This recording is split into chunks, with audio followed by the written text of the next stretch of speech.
साम्राज्य न्यूज, सामान्यांचा असामान्य आवाज। नायब तहसीलदारास मारहाण केल्याप्रकरणी 8 जणांची निर्दोष मुक्तता।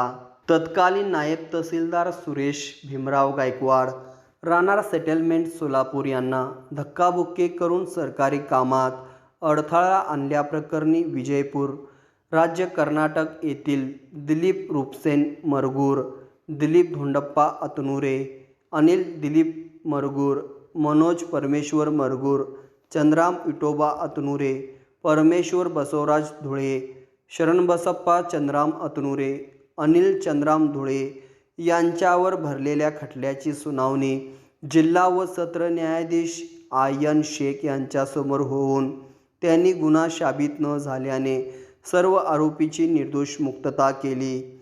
यात हकीकत अशी की सन 2014 रोजी मौजे कुडल, तालुका अक्कलकोट येथे 3 मुली या भीमा नदीच्या पात्रातून पाणी आणण्यास गेल्या असता त्या तिन्ही मुली नदीपात्रातील डोहात बुडून मयत झाल्या होत्या। त्यावेळी नायब तहसीलदार, तलाठी, कोतवाल असे जीप घेऊन घटनास्थळी आले होते। त्यावेळेस लोकांची गर्दी जमलेली होती।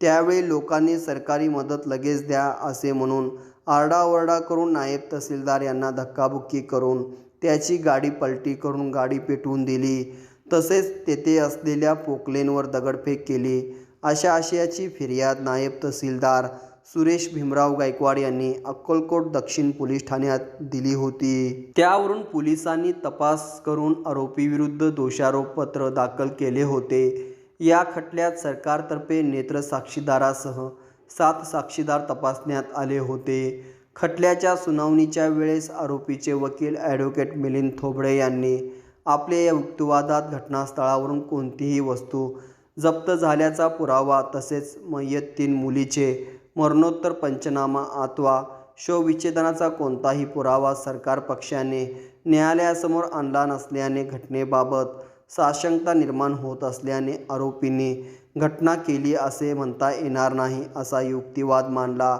त्यावरून न्यायाधीशांनी सर्व आरोपींची निर्दोष मुक्तता केली।